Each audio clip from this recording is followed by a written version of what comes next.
না পড়াশুনো করে একটা করে প্রতিক্রিয়া দেওয়া। ৪৪,০০০ কোটি টাকা পঞ্চায়েত দপ্তরে বরাদ্দ করা হয়েছে। ঘাটাল মাস্টার প্ল্যান, যেটা আমরা নির্বাচনের সময় বলেছিলাম, আমি ঘাটালে প্রচার করতে গিয়েও বলে এসেছিলাম। পরবর্তীকালে আমাদের মুখ্যমন্ত্রী যখন গেছে এবং নির্বাচনের আগেই তিনি আরামবাগ থেকে এই নির্বাচন হওয়ার আগে ২০২৪ সালের খুব সম্ভবত জানুয়ারি বা ফেব্রুয়ারি মাসে তিনি সভা করে বলেছিলেন যে কেন্দ্র সরকার যদি এই বছরের মধ্যে ব্যবস্থা না নেয় ১২০০ কোটি টাকা কেন্দ্র সরকারের দেওয়ার কথা। এবং একাধিকবার আমাদের রাজ্য সরকারের প্রতিনিধিরা গেছে, সেখানে কেন্দ্রীয় মন্ত্রী সচিব তাদের সাথে বৈঠক হয়েছে ঘাটাল মাস্টার প্ল্যান নিয়ে। এবং মুখ্যমন্ত্রী অ্যানাউন্স করেছিলেন, ঘোষণা করেছিলেন যে কেন্দ্র সরকার যদি না দেয় আমরা নিজেদের কোষাগার থেকে, অর্থাৎ রাজ্য সরকারের নিজেদের কোষাগার থেকে আমরা পুরোপুরি খরচা দিয়ে ঘাটাল মাস্টার প্ল্যান করব। সেই ঘাটাল মাস্টার প্ল্যানের জন্য ৫০০ কোটি টাকা বরাদ্দ করা হয়েছে। ঘাটাল মাস্টার প্ল্যানের কাজ তিনি ইতিমধ্যেই বলেছেন যতদূর সম্ভব আমরা প্রায়োরিটিতে প্রায় মিশন মোডে করব। তার মানে তারা তো চায় না এই কাজগুলো হোক। এছাড়া গঙ্গাসাগরের নতুন ব্রিজের কথা বলা হয়েছে, পথশ্রীর জন্য প্রায় ১৫০০ কোটি টাকা আলাদা করে বরাদ্দ করা হয়েছে, পিডব্লিউডি ডিপার্টমেন্টের জন্য ৬০০০ কোটি টাকা বরাদ্দ করা হয়েছে। ওইদিকে উপরের যে জেলাগুলো রয়েছে ওখানে প্রায় উত্তরবঙ্গ উন্নয়ন দপ্তর থেকে শুরু করে চা বাগানের জন্য এবং এই পশ্চিমাঞ্চলের জেলাগুলো বিশেষ করে জঙ্গলমহলের জন্য প্রায় ৭০০-৮০০ কোটি টাকা বরাদ্দ করা হয়েছে। তারা তো না পড়ে বলছে। সুতরাং যারা মানুষকে ভাওতা দিয়েছে, আর কেন্দ্র সরকারের বাজেট, আমি তো স্পষ্ট বলেছি যে কেন্দ্র সরকারের যে বাজেট তারা পেশ করেছে বা পরিবেশন করেছে এটা ভাওতা ছাড়া কিছু নয়। তার কারণ আমি যদি আমার আয়, তারা বলেছে ১২ লাখ টাকা অবধি যদি আপনি আয় করেন বছরে তাহলে আপনার কোনো ইনকাম ট্যাক্স লাগবে না। কিন্তু আমার আয় যদি ১২ লাখ টাকা বছরে মানে মাসে ১ লাখ টাকা। এবার যে মাসে ১ লাখ টাকা আয় করে তাকে তো জিনিসপত্র কিনতে হয়, খাওয়ার জল খেয়ে তো বেঁচে থাকবে না। তাকে চা খেতে গেলে দুধ কিনতে হয়, চিনি কিনতে হয়, চা পাতা কিনতে হয়, দুটো বিস্কুট কিনতে হয়, জল ছাড়া সবেতেই জিএসটি। চাল, গম, আটা, সর্ষের তেল, মাথার তেল, শ্যাম্পু, গায়ের সাবান, সবের উপর, টুথব্রাশ থেকে শুরু করে মানে সবের উপর, পায়ের জুতো থেকে শুরু করে, মোজা থেকে শুরু করে, পকেটের রুমাল থেকে শুরু করে কিছু বাদ নেই, সব কিছুতে জিএসটি। তা একজন যদি জিএসটির বাবদে যে ১ লাখ টাকা মাসে কামায় আর বছরে ১২ লাখ টাকা কামায়, তাকে ৯৮,০০০ টাকা খালি জিএসটিতে দিতে হচ্ছে। একদিকে আপনাকে বলছে ৮০,০০০ টাকা রিবেট দিচ্ছে আর ৯৮,০০০ টাকা জিএসটি দিয়ে নিয়ে নিচ্ছে। অর্থমন্ত্রী তো বলতে পারেন, আমি তো ডেটা সোর্স আমার পরের দিন লোকসভা স্পিকারের কাছে জমা দিয়েছি। প্রশ্ন করুক না। এর উপর টোল ট্যাক্স রয়েছে, এর উপর সিকিউরিটি ট্রানজাকশন ট্যাক্স রয়েছে, এর উপর ১,০০০ রকমের সেস রয়েছে, সারচার্জ রয়েছে, এক্সাইজ ডিউটি রয়েছে। এগুলো কে ধরবে? আর ইনফ্লেশন যে হারে বাড়ছে, বছরে ৬% করে যদি ইনফ্লেশন বাড়ে, ৩ বছরে ১৮%, এর দায় কার? তারা তথ্য পরিসংখ্যান সামনে রেখে বলুক না। বিরোধীরা দিশাহীন, কিছু না কিছু বলতে হবে। আমাকে বাজেটের প্রথম দিন আপনারা যখন প্রতিক্রিয়া নিয়েছিলেন, আমি বলেছিলাম আমি পুরো পড়বো তারপর বলবো। আমি না জেনে না শুনে কেন বলতে যাব? আমি পড়েছি, আমি দেখেছি। ফাঁকা কলসির মতো, ফাঁকা কলসির আওয়াজ বেশি। আলটিমেটলি বাজেটে কিছু নেই। আপনি বলুন না বাংলার জন্য কি বরাদ্দ করেছে। আমরা এমনি তো এদেরকে বাংলা বিরোধী বলি না। আজকে বাংলার জন্য আমি যদি রাজনৈতিকভাবে দেখি তাহলে বিজেপির ১২টা এমপি রয়েছে বাংলায়, আর বিহারেও ১২টা এমপি রয়েছে। তা বিহারকে এত কোটি কোটি বিহারকে দিক, আমাদের আপত্তি নেই, অন্য রাজ্য পাক। কিন্তু বাংলা ধারাবাহিকভাবে বঞ্চিত থাকবে কেন? বাংলার মানুষ ভোট দেয়নি বলে, বাংলার মানুষ এদের কাছে আত্মসমর্পণ করেনি বলে, মেরুদণ্ডটা বিক্রি করেনি বলে, এদের পায়ে মাথা নত করেনি বলে। স্বাধীনতা সংগ্রামীদের রাজ্য, প্রদেশ। এই রাজ্য এই মাটি কোনোদিন বশ্যতার শিকার হবে না, মাথা নত করবে না। বিজেপিকে অতীতেও শিক্ষা দিয়েছে, বর্তমানেও দিচ্ছে এবং আগামী দিনেও ব্যতিক্রম হবে না, ভবিষ্যতেও দেবে। অভিষেক দা, আপনি পরিসংখ্যানের কথা বলছেন, একটা করে করো। এটা আমাকে তাড়াতাড়ি আরো দুটো ক্যাম্পে দাও, একজন একটা করে করো। বলছি যে কেন্দ্রীয় মন্ত্রী সুকান্ত মজুমদার পরিসংখ্যানের উল্লেখ করেছেন। দেখা যাচ্ছে যে মাদ্রাসা শিক্ষাতে খাতে এটাতে অনেক বেশি বরাদ্দ হয়েছে এবং তারা প্রচার করছেন যে তোষণের বাজেট, যেভাবে মুখ্যমন্ত্রী তোষণ করে এসেছেন সংখ্যালঘুদের, এই বাজেটেও তার রিফ্লেকশন। ওনাকে জিজ্ঞেস করুন। আপনার যেমন কর্তব্য ওনার প্রশ্ন আমার কাছে পরিবেশন করে আমায় করা, আপনার কর্তব্য আমার প্রশ্ন ওনার কাছে করা, এটাও আপনার কর্তব্য একজন সাংবাদিক হিসেবে। একদম। তাহলে ওনাকে জিজ্ঞেস করুন যে এই যে 44,000 কোটি টাকা পঞ্চায়েত দপ্তরকে বরাদ্দ করেছে, এর মধ্যে কি জাত দেখে ধর্ম দেখে বরাদ্দ করা হয়েছে? ওনাকে প্রশ্ন করুন যে পিডাব্লিউডি ডিপার্টমেন্টকে বা শিক্ষা দপ্তরকে যে 40,000 কোটি টাকা বরাদ্দ করেছে রাজ্য সরকার, এটা কি জাত দেখে ধর্ম দেখে করা হচ্ছে? আর মাইনরিটি ডিপার্টমেন্টের ক্ষেত্রে বিজেপি বাজেট 1575 কোটি টাকা থেকে 682 কোটি টাকা হয়েছে কেন? 56% কমেছে কেন? মাইনরিটিরা ভোট দেয় না বলে? তাহলে এটা কি ভোট দিলে লাড্ডু আর ভোট না দিলে বঞ্চনা? এই প্রশ্নটা করুন।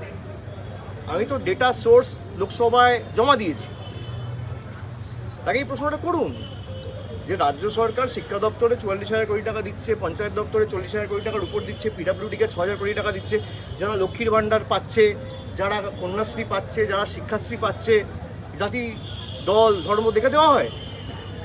যাদেরকে শিক্ষাশ্রী স্কলারশিপ দেওয়া হচ্ছে, জাতি দল ধর্ম দেখে দেওয়া হয়? যাদেরকে বিনামূল্যে রেশন দেওয়া হচ্ছে, জাতি দল ধর্ম দেখে দেওয়া হয়? জাতির রাজনীতি করে এরা মুখ থুবড়ে পড়েছে। সুকান্ত মজুমদারের উচিত আত্মবিশ্লেষণ করে বালুরঘাটে যদি 5,000 ভোট বিজেপি কম পেত হেরে যেত, পরের বার আসন ধরে রাখতে পারবে না। আত্মবিশ্লেষণ করুক এবং মানুষ তাকে জিতিয়েছে, বিজেপি তাকে এনডিএ সরকার তাকে মন্ত্রী করেছে, তার উচিত বাংলার জন্য কি করেছে গত 9 মাসে শ্বেতপত্র প্রকাশ করে তিনি আগে প্রমাণ দিন। এই প্রশ্নটা করুন। Sir in the recently concluded Delhi elections हमने देखा है कि कांग्रेस और अगर आप एक साथ चुनाव लड़ती तो क्या बीजेपी को हराया जा सकता था? देखिए, ये तो उनका इंटरनल असेसमेंट है, तो उनका इंटरनल मैटर है। मुझे लगता है कि भाई आप चाहे अकेले लड़ो, साथ में लड़ो, पब्लिक अगर आपके साथ है। मैं आपको एक उदाहरण देता हूँ, जैसे बंगाल में we have said this categorically in the past that we continue to be a part of the India Alliance for the larger and the bigger interest, but Congress को अगर भाई कोई सीट शेयरिंग फॉर्मूला उनको दिखता नहीं है या वो वे फॉरवर्ड उनको एक्सप्लोर करना नहीं है, तो we will go ahead and we will fight the elections on our own might and terms. और हमने अकेला चुनाव लड़ा, हम तो यहाँ नहीं हारे।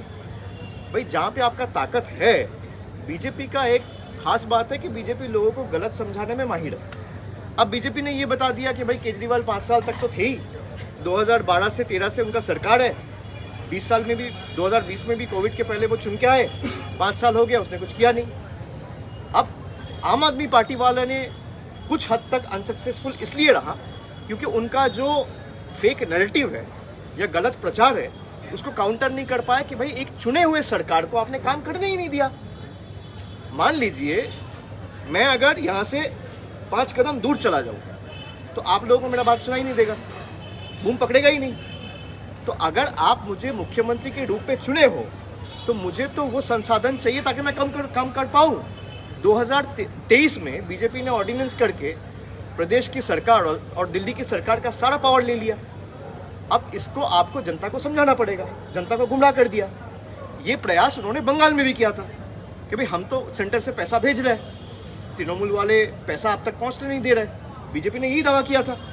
हमने भाई कहा आपने अगर पैसा भेजा है तो 4 साल का वाइट पेपर रिलीज कर दीजिए। तो उनका जो झूठ है वो पकड़ा गया, वो अपना वाइट पेपर रिलीज नहीं कर पाया। तो बीजेपी ने ये समझा दिया लोगों को कि इतना दिन से केजरीवाल की सरकार है, कुछ काम तो किया ही नहीं। अरे भाई आप एक मुख्यमंत्री को जेल के सलाखों के पीछे रख दिए, उसके कैबिनेट के 3-4 मिनिस्टर्स को including the deputy chief minister सबको आपने जेल के अंदर रख दिया और आप लोगों को ये समझा दिया कि भाई सरकार तो काम नहीं किया। भाई आपके हाथ अगर बांध दिए जाएंगे तो आप काम कैसे करोगे? तो ये बीजेपी सक्सेसफुली लोगों को समझा पाया, आम आदमी पार्टी ये सक्सेसफुली लोगों तक पहुंचा नहीं पाया। ये उनका व्यर्थता है। तो मुझे नहीं लगता है कि अगर अलायंस एक साथ लड़ते उसका बहुत महत्व होता। हाँ, 2-4-5 सीटों में ज़रूर फर्क पड़ता, बट दिल्ली का लोगों को ये लगा था कि भाई एक चेंज ज़रूरी है, चाहे नतीजे कुछ भी आए। मतलब डेमोक्रेसी में you have to respect the mandate of the people, चाहे वो आपको पसंद हो चाहे वो आपको पसंद ना हो। कि मुझे हरा दिया तो ये मतलब नहीं है कि भाई लोग गलत हैं। People in democracy are never wrong, लोग कभी गलत नहीं होते। आपने लोगों तक पहुंचने में हो सकता है प्रयास किया लेकिन अनसक्सेसफुल रहे। आप अगर लोगों को ठीक से वही चीज़ें आप पहुंचा पाते, जैसे मनरेगा में यहाँ पे बीजेपी के सारे नेता मंत्री, देश के बड़े मंत्री आए, बोले मनरेगा का पैसा तो हमने छोड़ दिया है। अब भाई हम 50 लाख लोगों के पास गए, उनके साथ उनको दिखाया, उनको समझाया, उनसे चिट्ठी लिखवाया, फिर दिल्ली गया, हमारे ऊपर दिल्ली में हमला हुआ। तो हम लोगों को बताए कि भाई देखो आपका पैसा प्रदेश की सरकार रोक के नहीं रखा है, सेंट्रल गवर्नमेंट रोक के रखा है, और जो अभी तक रुकी हुई है। तो लोगों ने जवाब दिया कि नहीं दिया? दिया। तो आप अगर लोगों को समझाने में सक्सेसफुल रहे तो लोग आपके साथ रहेंगे। तो मुझे लगता है इस हार से सीखना चाहिए और आगे और मजबूती से कैसे लोगों तक पहुंचे, संसाधन और मजबूत कैसे किया जाए, उस पर प्रयास करना चाहिए। क्या 26 में तृणमूल अकेली लड़ेगी बंगाल में ठीक है, चुनाव? वो तो बोल ही दिया ना दीदी ने, और हम लोग तो अकेले ही लड़े हैं। 26 तो अभी 1 साल बाकी है। हम लोग 21 में अकेले लड़े हैं, हम लोग 24 में अकेले लड़े हैं, हम लोग 19 में अकेले लड़े हैं, हम लोग 14 में अकेले लड़े हैं, हम लोग 16 में अकेले लड़े हैं। और अकेला लड़के हम लोग शानदार प्रदर्शन किया है, तो अकेले ही लड़ेंगे। BJP is saying that they will win with huge margin in 2026 after they have got Delhi, Odisha. नहीं, वो तो बीजेपी ने 2020-21 में ही बोला था कि will get 200 seats in Bengal, इस बार 200 पार। बीजेपी ने तो ये भी कहा था कि बंगाल में हम 30 सीट जीत के आएंगे। देश के बीजेपी के जितने भी बड़े नेता मंत्री हैं, सब तो यही कहते हैं कि पूरा देश में जितने भी राज्य है और स्टेट्स हैं, सबसे अच्छा प्रदर्शन हमारा बंगाल से रहेगा। और जहाँ उनका 18 सीट था वो 12 हो गया। कहने और करने में बहुत फ़र्क है। कहने में कुछ भी दावी करें, कहने में आप 294 को 294 बोलते, उसमें क्या है? মুখ্যমন্ত্রী অভিযোগ করছে 2026 ভোটের আগে বিভিন্ন বিধানসভায় 25 থেকে 30 হাজার লোক বাইরের রাজ্য থেকে এখানে আসছে, অনলাইনে আধার কার্ড এটা করেছে, এটা দিল্লিতে করেছে। আমি কেন বলছি, আপনি যদি দেখেন ভোটের মেশিনারি যারা সিরিয়াসলি করে তারা এটা বুঝতে পারবে যে দিল্লিতে আপনি যদি দেখেন ভোটার তালিকায় গত মানে 2024-এ লোকসভা নির্বাচন থেকে শুরু করে বিধানসভা দিল্লি নির্বাচন, মানে June, July, August, September, October, November, December, January, এই যে 8 মাসে 4 লক্ষ লোকের নাম নথিভুক্ত করা হয়েছে বাড়তি, যেটা গত 14 বছরে হয়নি। এটা তো হয়েছে।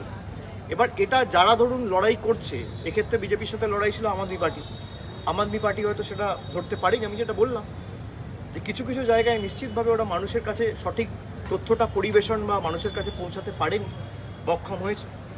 এটা তো স্বাভাবিকভাবে তাদের ব্যর্থতা, তো অস্বীকার করার জায়গা নেই। কিন্তু এটা অনেক জায়গায় হয়েছে, যেমন নিউ দিল্লি অ্যাসেম্বলি কনস্টিটিউয়েন্সিতে বিধানসভায় আপনি যদি দেখেন যে 2020 নিরিখে প্রায় 20,000 ভোটার কমে গেছে, মানে ভোটার লিস্টে 20,000 ভোটার কমে গেছে। আবার কিছু কিছু জায়গায় 30,000 ভোটার বেড়ে গেছে একটা বিধানসভায়। এরকম দিল্লিতে যে 70টা বিধানসভা রয়েছে, সব মিলিয়ে প্রায় 4 লক্ষ 4.5 লক্ষ লোকের নাম এক্সট্রা নথিভুক্ত করা হয়েছে, এবং সেটা 7-8 মাসের ব্যবধানে। এটা আমার কাছে খুব একটা জেনুইন বলে মনে হয় না। তাহলে কমিশনের ভূমিকা নিয়ে কি বলবেন? কমিশনের ভূমিকা আপনারা তো দেখেছেন সবাই। কমিশনের ভূমিকা নিয়ে যত কম বলা যায় তত ভালো, গলা বিশ্রাম পাবে। Sir, JPC report has been raised today in the Rajya Sabha. In what context? On Waqf bill. Tomorrow that same bill will be placed in the Lok Sabha, but the thing is that some of the opposition statement or the thing they have said has been crossed out. JPC तो अब देख ही रहा है, किसी को बोलने का कोई इंडिपेंडेंस है नहीं, कोई स्वतंत्रता है नहीं, एक तरफा चला रहे। कोई भी किसी का सजेशंस आप ऑन रिकॉर्ड लेते नहीं हो। मतलब ठीक है, अब लोग देख रहे हैं, पीपल आर वॉचिंग। ছাব্বিশে ক্ষমতায় এলে কেন্দ্রীয় হারে ডিএ আর লক্ষ্মীর ভান্ডারের বদলে অন্য কন্যা যোজনা আরো বেশি টাকা বাড়িয়ে দেওয়া হবে মানুষের। বিজেপির নেতারা বলছে শুভেন্দুর কালকের বাজেটের পর। এই বিজেপি তো লক্ষ্মীর ভান্ডারের বিরুদ্ধে বলেছিল যে আমরা ক্ষমতায় লক্ষ্মীর ভান্ডার বন্ধ করে দেবো। কে বলেছিল? বিজেপি বলেছিল, কুচবিহারের নেত্রী বলেছিল। 1 বছর হয়ে গেছে, তার বিরুদ্ধে কোনো ব্যবস্থা নিয়েছে? যারা লক্ষ্মীর ভান্ডার বন্ধ করতে চায় তারা বলছে লক্ষ্মীর ভান্ডার দেবো। এটাই তো মামাটি মানুষের সরকারের সফল। ঠিক আছে, থ্যাংক ইউ। Thank you.